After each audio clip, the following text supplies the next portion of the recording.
Welcome to Home Education Matters, the weekly podcast supporting you on your home education journey.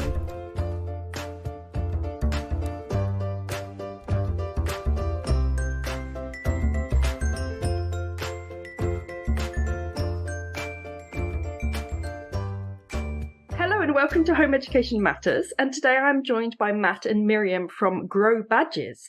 And I'm going to try to encapsulate it in a nutshell, but obviously we'll be getting into the nitty gritty of what it is. But from what I can tell, it's basically when you used to go to brownies and scouts, they would have badges. Like I remember I was very bad at badges. I remember I got a needlework badge that I couldn't sew on to my uniform. And I remember thinking, this is kind of ironic. And I was only about 8. So badges for me have a kind of weird trigger point, but I think that they're quite good motivators. So today we're chatting with Matt and Miriam, who are the founders of GrowBadges. So first of all, hello and welcome to the podcast. Do tell us a little bit about yourself and your home ed journey. Well, we have our 3 children. We've got 16-year-old twin boys and our 10-year-old daughter, and we have always home educated them. In fact, we decided before our boys were born that we were going to home educate them. And that was kind of born out of, Matt, you weren't overly happy at school, were you? You know, like not anything terrible, but didn't really enjoy the system. And then as a teacher working in the system, had I don't know, some apprehensions perhaps about putting our own children into it. But it was also an ideological choice more than anything. It sort of fitted in with the way that we wanted to parent. And so we just knew right from the beginning that's what we were going to do. And that's kind of just informed everything that we did from when they were born, really, didn't it? No regrets, have we? No it turns out the boys are 16 now. They've just started college in September. One of them studying photography and psychology and English, and the other studying law and criminology and psychology, and they're both flying. So it feels there's been quite a bit of relief getting to this point, and that kind of we've got out and they're ready to go. It's been an overwhelmingly positive journey, but it's been exhausting, hasn't it? At points, and challenging, and and I think that reflection, we've both been very self-reflective throughout it about, are we doing the right thing for our kids, and kind of will they be able to leave home education kind of as an educational structure and join the wider world and the system kind of successfully. So to get to this point, it's definitely a sigh of relief after the GCSE results were in, and they've secured their places at college.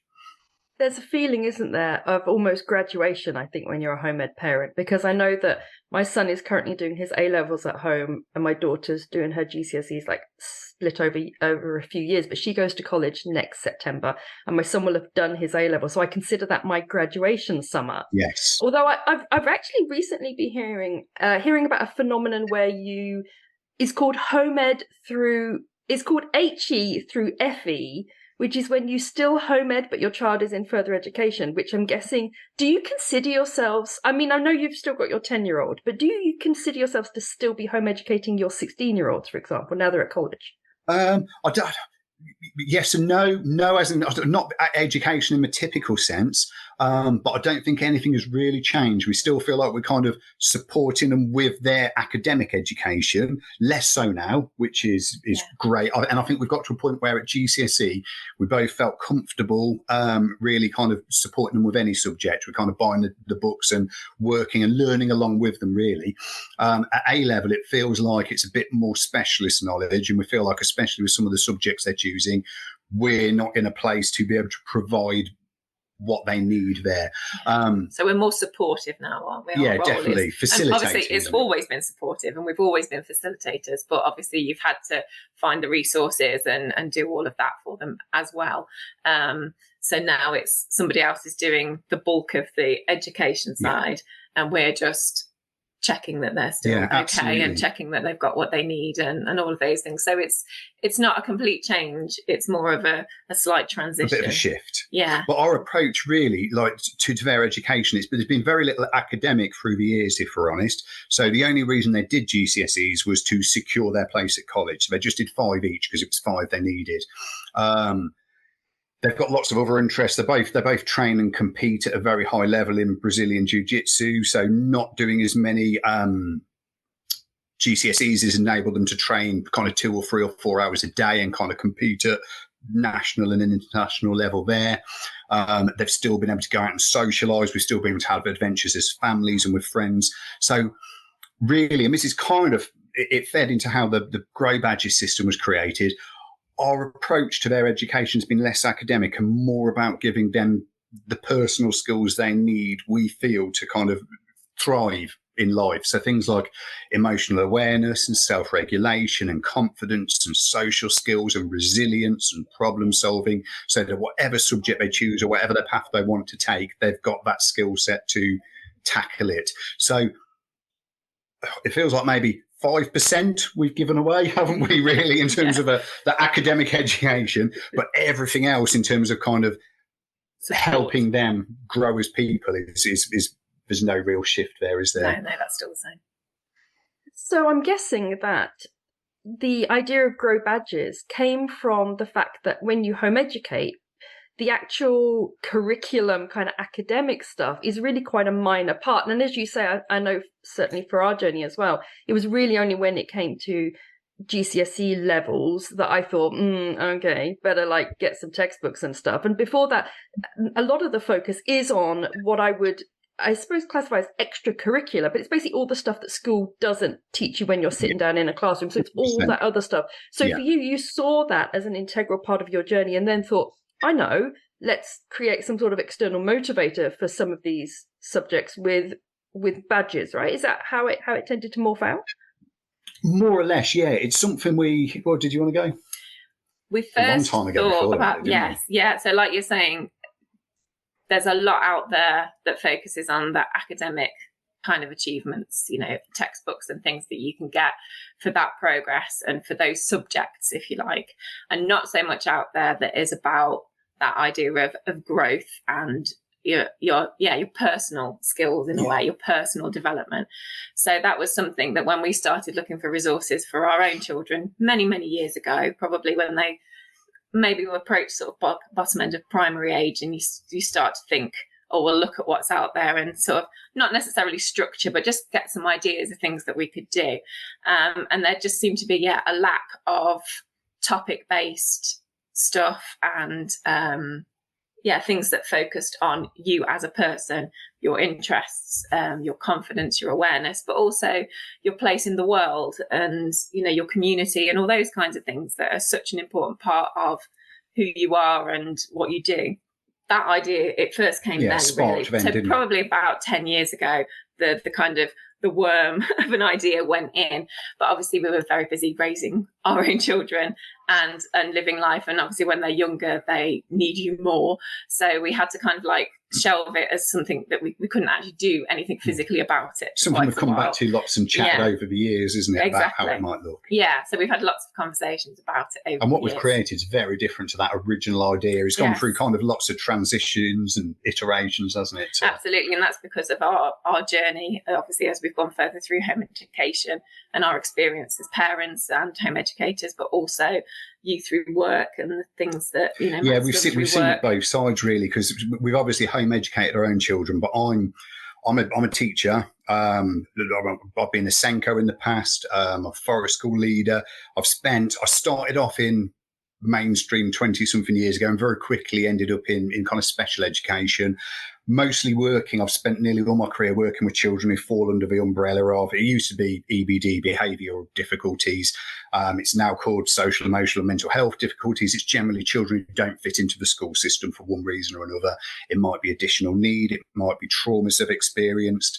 And throughout that, I've seen this comes first. The learning, it can't happen until you've got young people who are emotionally stable and feel supported and feel safe and feel confident in themselves. And then everything falls into place after that. If you're missing that, it's your cliched Maslow's hierarchy. If you're missing the basic needs, nothing else matters.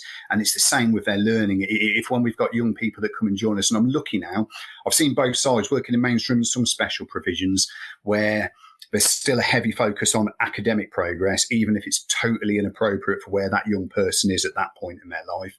Where I've been for the last 7 or 8 years is wonderful. Well, my job's great now, isn't it? I've managed to engineer my job into, I play in the woods with the kids, essentially. There's a little bit more to it than that, but I get paid to play. And the focus at the centre I'm in at the moment is very much on the children and the young people's holistic development and getting that right first and recognising that until they're happy and safe, that learning's not going to happen. It doesn't matter how many English classes you sit them in or how many different maths teachers you throw at them. If they don't have confidence in themselves or feel loved and supported by the people they're around, then you're banging your head against the wall and it's never going to come. So that's the approach we've kind of taken with our own children, isn't it? Is to make sure they've got those soft skills, is the term for them these days, isn't it? They've got all those skills themselves, so they're anything that's kind of thrust in front of them, they feel they can prepared to tackle.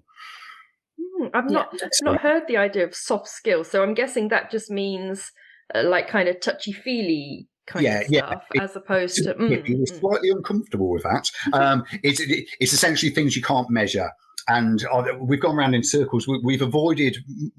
There's tracking in the badges system, so you can track your personal progress. If we go back to schools, there's lots of, as Miriam was saying, there's lots of resources out there for teaching kind of traditional academic subjects, English, maths, languages, and so on. And there's lots of tools to measure progress in those. So to assess your reading comprehension, writing speed, your musical proficiency. There's not very much out there at all that I feel is particularly effective or useful as a professional to look at young people's personal development. So you've got the SDQ and Boxall profile and not much else. And oftentimes they're used to compare young people to each other, which I feel makes them redundant in that everyone's on their own journey, aren't they?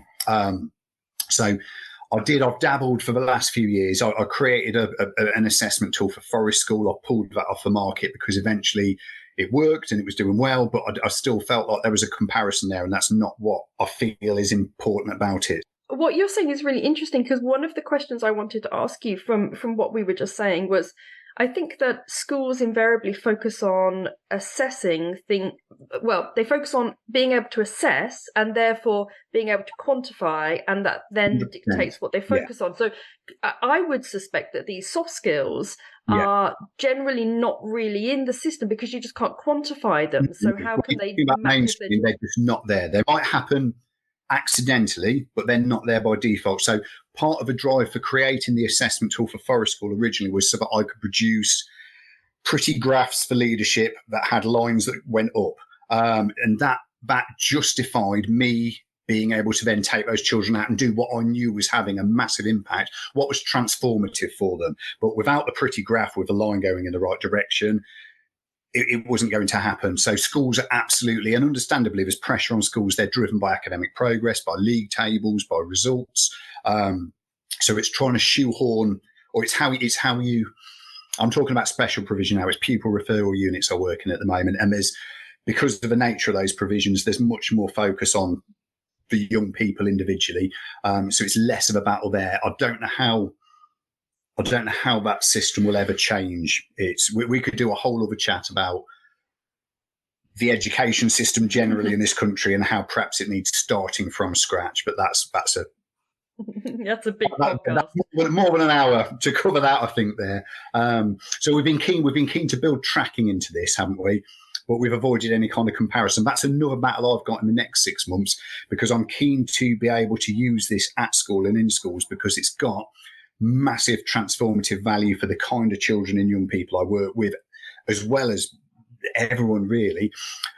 But it's selling it to schools in a way that still doesn't allow them to compare Jenny and Jim to each other, because they're very different people on very different journeys. And a big part of what underpins the GrowBadges system is kind of personal challenge. It's trying to encourage people to get out of their comfort zone and to grow, hence the name. And it's recognising that for you and for myself and for Miriam, what we find challenging will be very different, depending on our abilities, depending on our experience, depending on our skill set, depending on our confidence. What you might find really easy might be unachievable for me at the moment without significant support, and vice versa. So yeah, soft skills in schools, you're right. Soft skills, the term comes from things that are difficult to measure. So because they're difficult to measure, and because they're not counted in league tables to measure performance of schools, they're generally considered less important. So it's a bit of a kind of postcode lottery as to if your kid is in school, whether they end up somewhere that meets their needs. You wanted to raise the awareness of these soft skills, so you created GrowBadges. So do you want to talk our listeners through what GrowBadges offers? Absolutely. So at the core of it, it is a merit badge system. So like you would find if you went, like you've mentioned your brownie badge at the beginning there, if you went into guiding or scouting or something like that, there are badges, you do activities, you get your badge, you're very happy, you've learned something new, marks your progress, doesn't it? And you've got that progress, and that as a system is quite effective. And guiding, I've took that from somewhere else, and then that is, like you say, it's a nice motivator to have that badge. So I've also been involved in guiding. As a child, I was as a brownie and a guide, and then I've been involved as an adult as well as a leader. And so some of that has informed what we've done and how we've done it as well.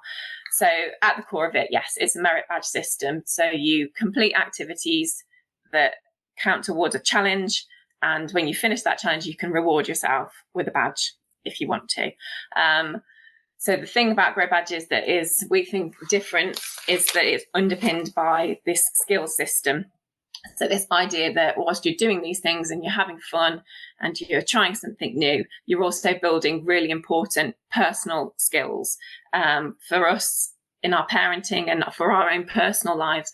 So that idea of self-improvement, of looking at yourself, of reflecting, taking control of your life, thinking about all the different aspects of your life and what you want out of them. That's been really important for us. It's been important for us to pass on to our children. We think it's important for everybody to do, and it helps everybody. So the skills that we have, they're just ones that we sort of chose, 7 skill areas that we've identified ourselves that we think cover probably everything, hopefully. Yeah, everything we feel. Everything that we feel is perhaps important and useful to think about.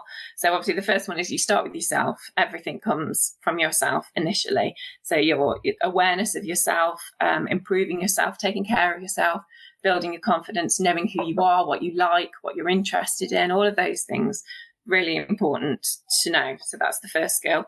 Then there's creativity. Obviously, creativity is really important for everybody. It doesn't always mean painting and drawing. It's the idea of imagination and innovation and building those skills. Then there's being healthy. So that's your physical health, your emotional health, your mental health, all about positive habits, thinking about your lifestyle, your energy, your quality of life, all of those kinds of things. Adventure. So that's all about fun and risk taking, being outdoors, and trying out new things, building your resilience. Then there's the future skills. So that's about your personal and professional development. Practical skills like DIY, perhaps, thinking about goals and plans and taking control of your life. Then there's community. So that's about meaningful relationships, empathy, understanding, social awareness, making a difference, perhaps, through volunteering or something like that, making connections with people. And then the final one that we decided on was world. So that's your understanding and knowledge of the world and your place in it. So looking at cultures, history, science, and all of those kinds of things, social responsibility, having a positive impact on the world. And we felt that those were what we wanted. So those are what underpin the GrowBadges system. So everything that you do through the GrowBadges system will relate to one of those skills and build one of those skills. So by doing these activities, you might be working on yourself, you might be thinking about your future, you might be thinking about the world, but you're also doing something fun and challenging yourself, and then that all links in together. Yeah, it all ties in together, doesn't it? So each of the activities No, it's all right. So it's just, we wanted it to be something meaningful. So we want there to be fun and adventure and progress, but also some kind of meaning that underpins it all, some kind of progression to be made just for yourself, like you say, not academically, not against anybody else, just your personal. It's your own journey of your own journey of where you want to be in your life, what you want to do, and that progress for yourself. these skills underpin the grow badges, but they're not the grow badges, or are they? Is it 7 grow badges? Or Right. No, there's so there's 2 ways you can earn well, badges. there's lots of ways. We try to keep it as flexible as possible, you see. So each activity, so when you complete a challenge, there's 5 activities in a challenge. Each activity is linked to one of those 7 skill areas. How you approach it is totally up to you. We've got 30 different challenges at the moment. That's what we're going to launch with. We're just towards the end. We're speaking to the manufacturers yesterday, weren't we? We're just having the badge designs proofed, ready to be manufactured. So we're going to be launching with 30 different challenges and 30 badges. We're hoping this time next year that will be up to 100. We've tried to make sure those challenges cover, even in the 30 we've got already, quite a broad range of interests. So there's something for everyone, hopefully something that people see and already like and want to have a go at, and hopefully something new that gets them out of their comfort zone. Each of the activities is linked to one of the skills. So by completing the activities, you are leveling up those skills. We've tried to make the whole system as well as flexible as possible. So you might choose, Eleanor, you might decide you want to work on your creative skill. You might go, okay, that's something for myself or my child we want to work on. So you might look through the challenges and try and find challenges that have got activities that are linked to the creativity skill and focus on completing those. You might not care about the skill system at all and just kind of put that to a side and go, okay, I'm just going to pick ones that look fun to me, or I'm going to pick ones that have got pretty badges, or I'm going to pick ones that are different and are going to make me feel a bit out of my comfort zone and challenge me.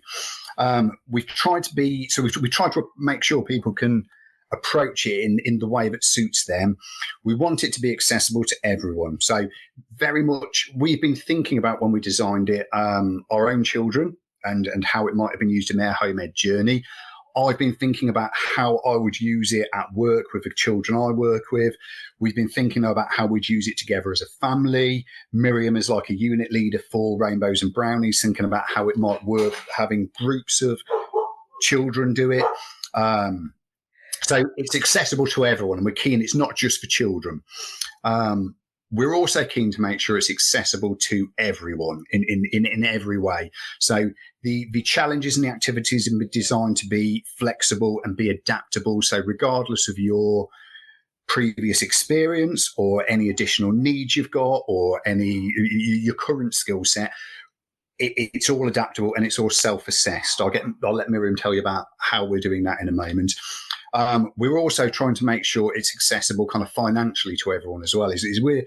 We're comfortable now, aren't we? But there's been points in the past where we've had to watch money a little bit more. And when the children were younger, there's been times where we've had to count the pennies a little bit more than we luckily have to these days. So we still want the whole system to be accessible to everyone. So whilst there's the option to choose to buy a membership and track your progress online and download certificates and so on, all the information for all the challenges and all the activities is on the website for free. There's no obligation to buy any badges. So if people don't want to, you could do every 30 challenges, and not spend a penny.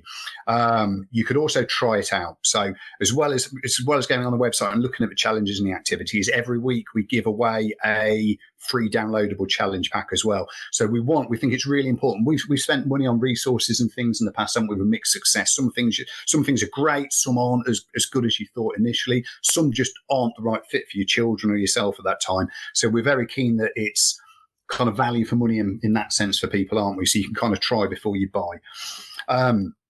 In terms of accessibility, though, I was saying all the challenges are self-assessed. So I'll let Miriam tell you about how that works. Yeah, so as a guide, we've kind of come up with some questions so you can decide whether what you're doing is a challenge for yourself. So like Matt's explained, it is self-assessed. You don't have to send us anything. You don't have to prove that you've done anything. We'd love people to send pictures in and tell us what they've been doing, haven't we? But there's no obligation. Yeah, we definitely encourage people to share with us, and there's a part on our website where you can do that. But sort of say to yourself, have I achieved this challenge? Have I completed this challenge? Have I earned this badge, if you want to give yourself a badge? What is a challenge for yourself? So as a guide, we've kind of come up with a few questions that you can ask yourself to go, okay, have I developed myself? So have you learned or tried or experienced something new? Have you improved or built upon an existing skill or knowledge? Have you done something challenging or overcome a problem? Or have you done something that's outside of your comfort zone? And we kind of feel like if you can answer yes to any of those, then you have done something. You know, you have. You can tick that box. You've earned that improved. activity or challenge.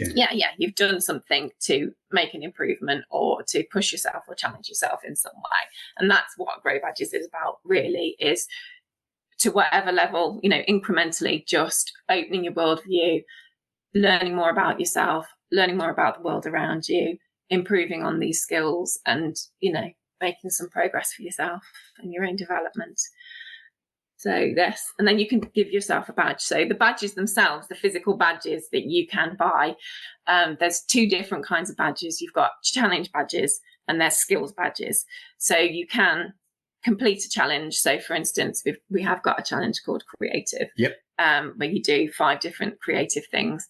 And once you've done that, you could buy yourself the Creative badge. And that's great.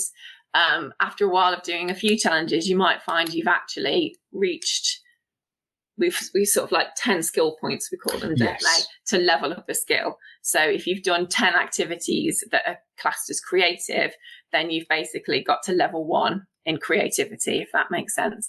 And then there is actually a badge for that as well. So there's the skills badges and the challenge badges. And if you have the membership subscription through our website, you can also get certificates for that as well. And that's how you can mark your personal journey if you want to. Like we've said, you can also just do the activities for their intrinsic fun and value to yourself.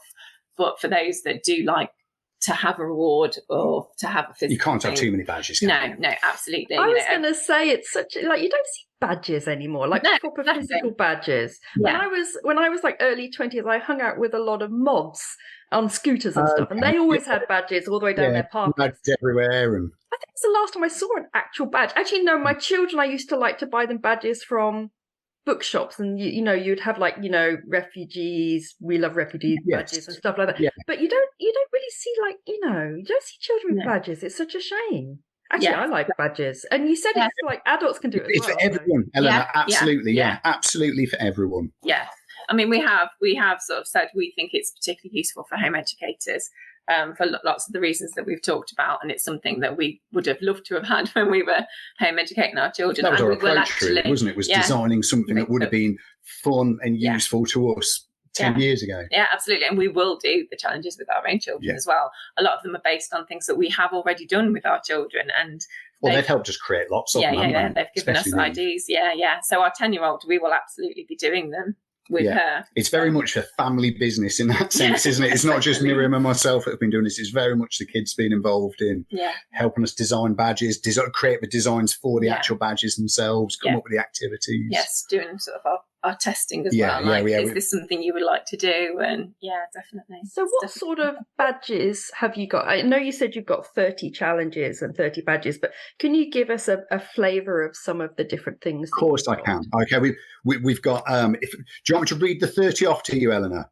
That might be it. Give me your top 10 or something. I'll give you a random 10, shall I? Okay, I'll give you a random 10 in front of me. So we've got a random acts of kindness badge.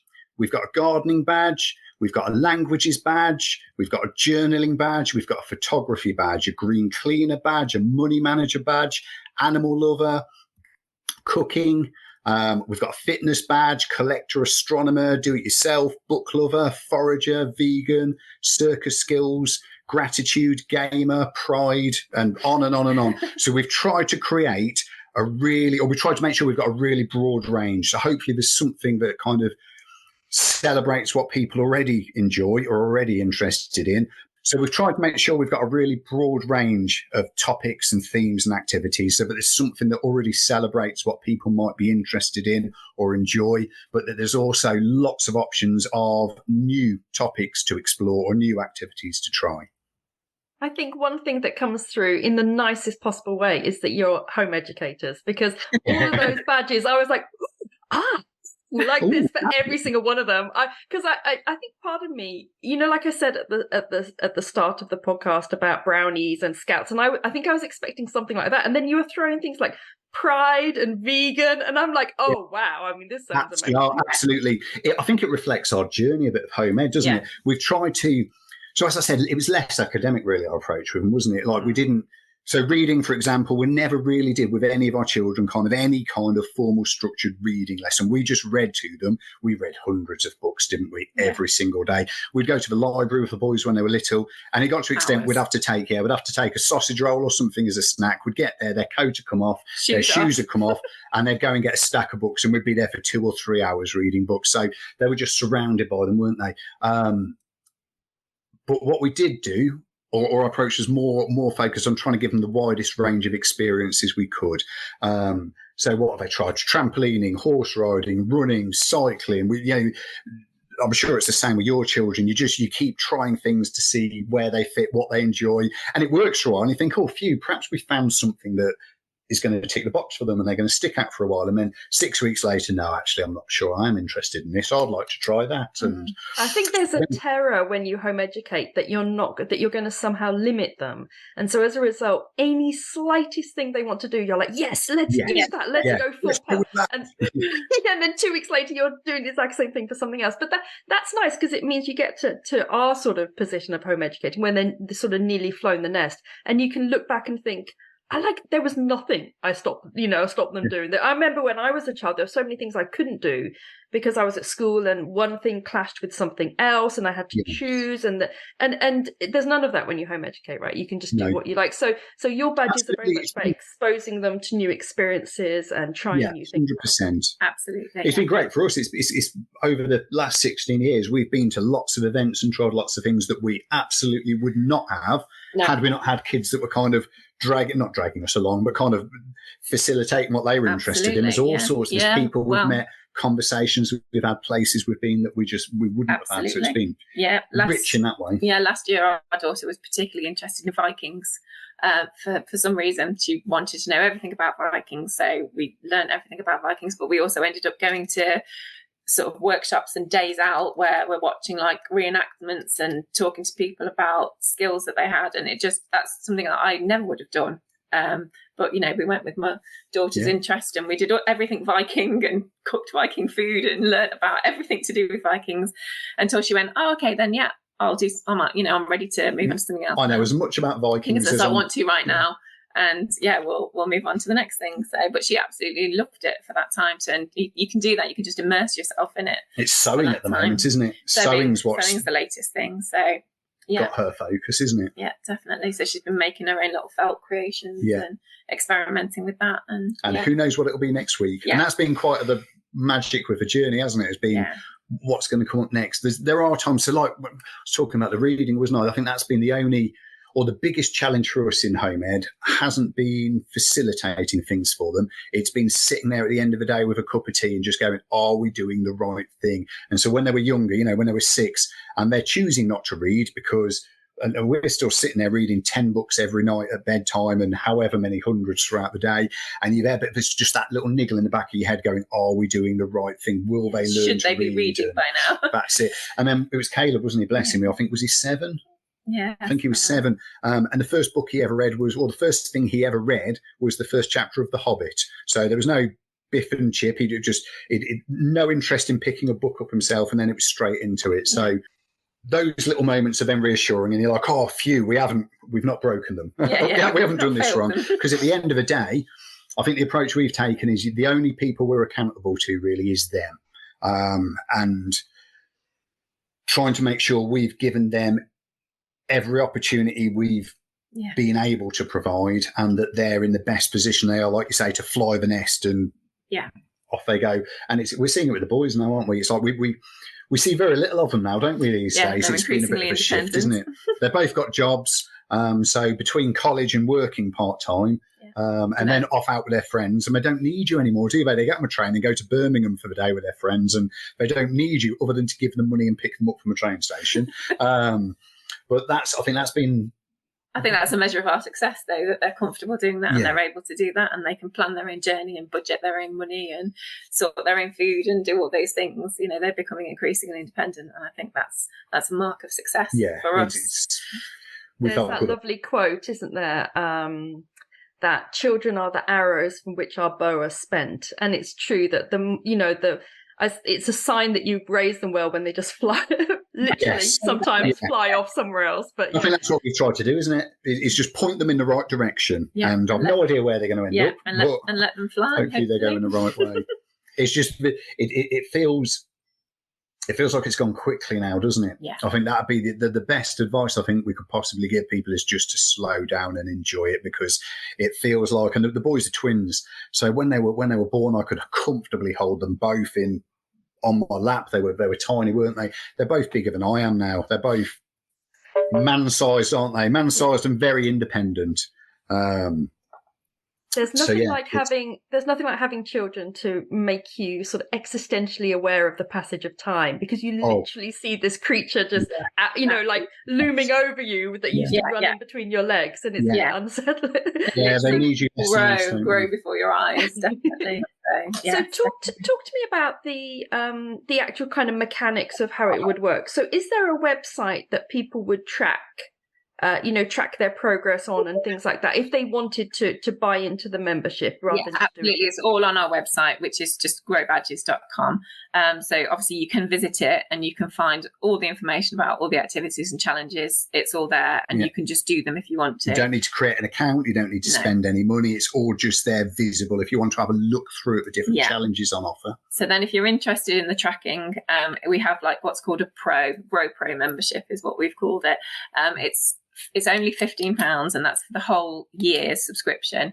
And you can add as many children or we've called them learners for want of a better word. But if you were to do it as a home educating family, for instance, an adult obviously has to be the account holder, but then you could add as many children as you like to that one account. Yeah, all for the same price. We wanted to make sure it was kind of really good value for money. So mum, dad, siblings, step-siblings, cousins. Anybody.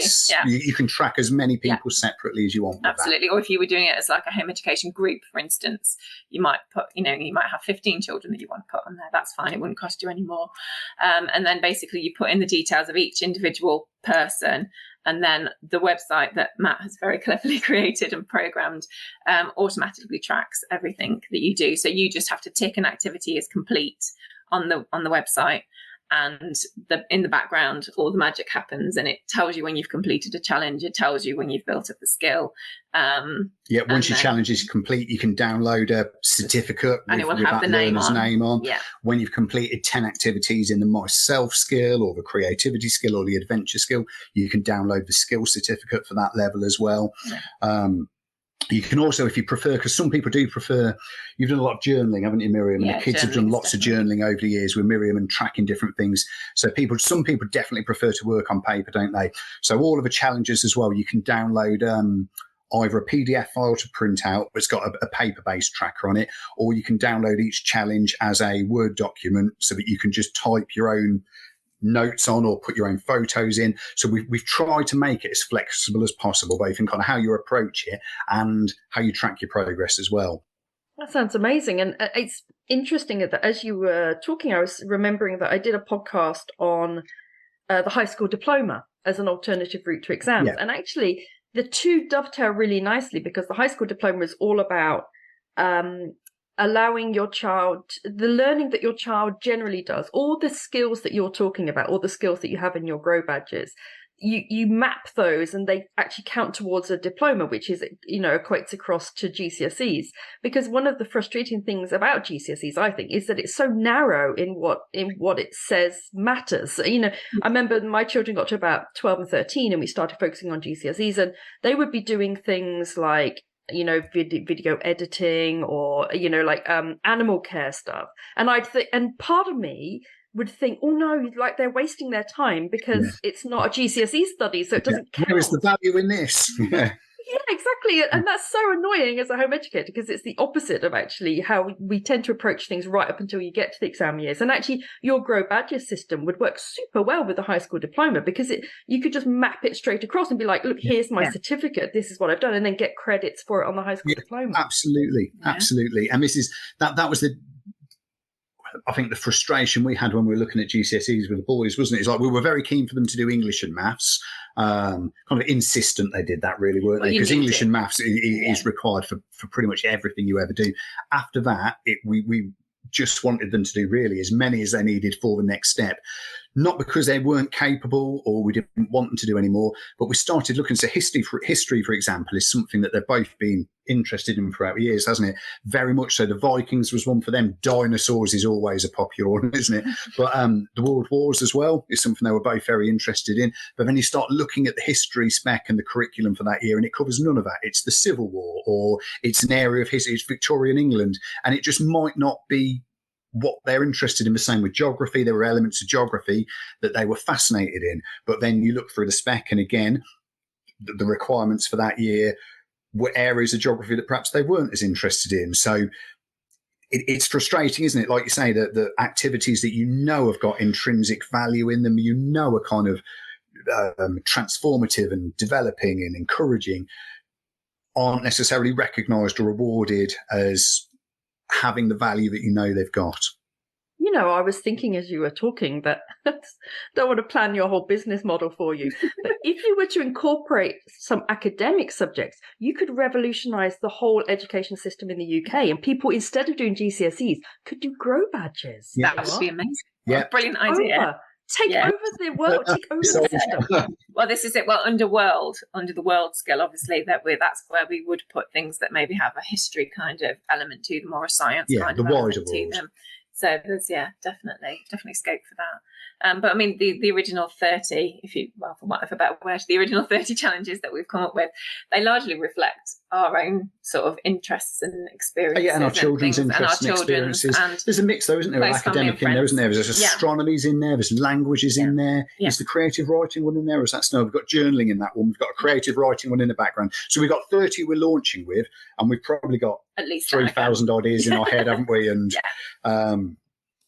and we're always keen to hear other people's ideas as well, actually. So if anybody had an idea for a badge and they wanted to get in touch with us, either through our website by emailing us or on social media or anything like that, we'd always love to hear badges. We've had some great ones already, haven't we? I know there's one lady who's recommended or suggested doing like a sign language badge, and I think that's a brilliant idea, whether that's British Sign Language or Makaton or another system, but just something around non-verbal communication, I think would be fab. So, and that isn't something we'd necessarily considered at all, is it? So yes, we've got an endless list of ideas, haven't we? Really, definitely, and it keeps getting added to. But we're very, very interested in what other people would like to see as well, because obviously we are doing this for other people. Yeah, as many people as possible.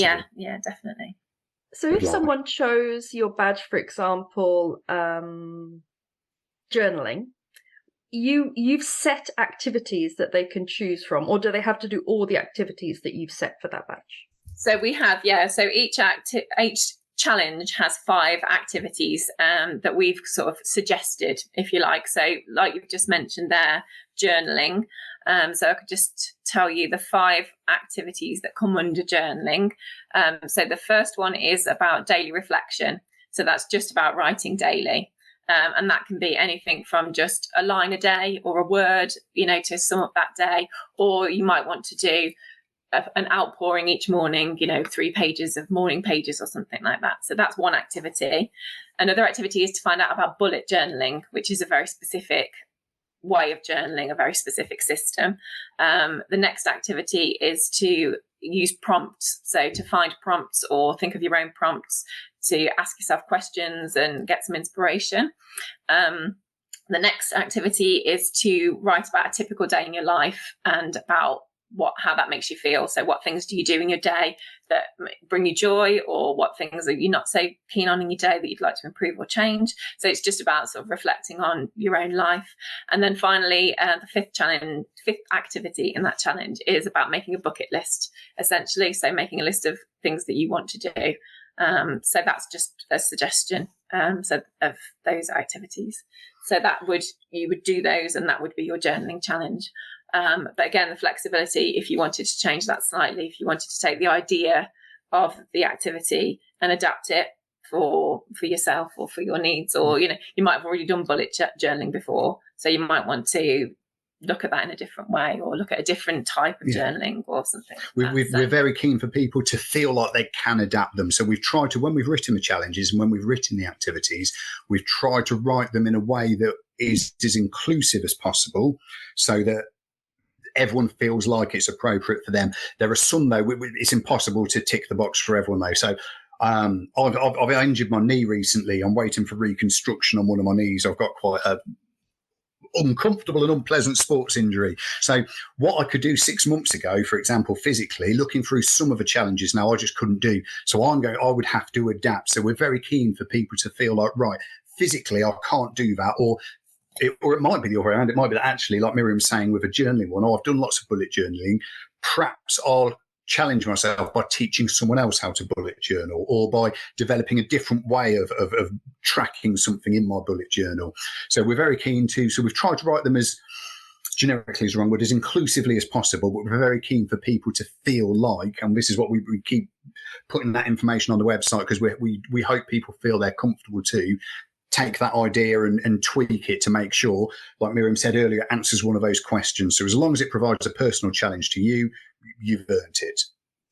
Okay, and the journaling, it definitely, rings my bell, because I like that kind of thing. But what about people who are maybe a bit sporty, or maybe they want to have a focus on something a bit more physical? Like you say, could you give us an example of a badge that's a bit more, less sedentary, put it like that? Absolutely. Yeah, we've got our fitness badge, which is pretty much exactly what you're describing there. So that is about physical fitness. That one is the activities there. It's rather than doing a specific sport or activity, it's about creating your own fitness journey, if that makes sense. So that challenge, our fitness challenge, you start by working out how fit you are now, and then you create yourself a goal, and then try something new, sort of complete your goal that you've set for yourself, and then look at things that complement your goal. So if you've set yourself like a fitness challenge, for instance, to do 100 press-ups a day or something like that, what else could you do to complement that? So look at what you're eating, look at your water intake, look at your sleep, and all those other things that might also complement that fitness journey. And then another one we've got is we've got the Explorer badge, haven't we? Which is just about getting outside, really, getting outside, exploring different environments. So that could be as sorry, I keep speaking over you. Go for it. Okay, you're both saying the same thing, which was rather nice. So the Explorer one is just about exploring different environments. So going out into a town or a city. That could be as active as you wanted, really. Yeah. So you could go for a huge hike, or you could just go for a little stroll around. Well, we've tried to, when we wrote that, we tried to make sure that was, again, as inclusive as possible. So it might be that you want to explore a new town, and that might involve walking around as much of it as possible and checking out landmarks and buildings.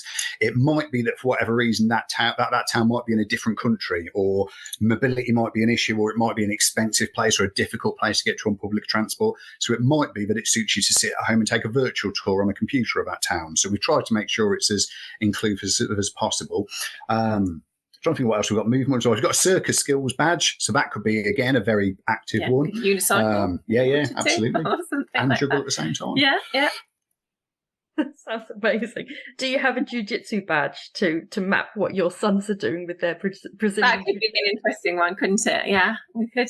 We don't have one at the moment. We've got a sports one, haven't we? We've got a sports one on the cards for in the future that I think we'll be looking at a particular sport. I wonder if the grappling would be too niche sport. We might end up with people going, "Oh yes, we've tried to do your jiu-jitsu badge and we've all got injured." Like, sorry. Yeah, that's true. So tell our listeners where they can find you. I know you mentioned your website is growbadges.com. Yes? So what about social media and things like that? Social media, if you jump on either Facebook or Instagram and just search for GrowBadges, it's the same handle, GrowBadges, one word on either. Or if you go to the website, there's links on the website to the social media. You can find us on any of those. That's fabulous. Well, thank you so much for coming on today and talking us through your GrowBadges system. I am already planning the badges I'm going to take. So fantastic. Yes. So it's been lovely having you on today. Like said, you got any suggestions for badges you think we should make? Perhaps a podcasting badge? Perhaps that needs to be on there in the future. I think if there's a podcasting badge, I think I may have already got my podcasting badge. Fantastic. Thank you so much. Just had straight away for that one, then, couldn't you? I could just go straight to the end and be like, got that, been there, got the badge. Thank you so much for joining me on today's Thank you for your time. It's been great having you both with me. Thank you so much. Bye now. Bye. Thank you so much for joining us for today's Home Education Matters podcast. See you at the next one. Have a lovely day.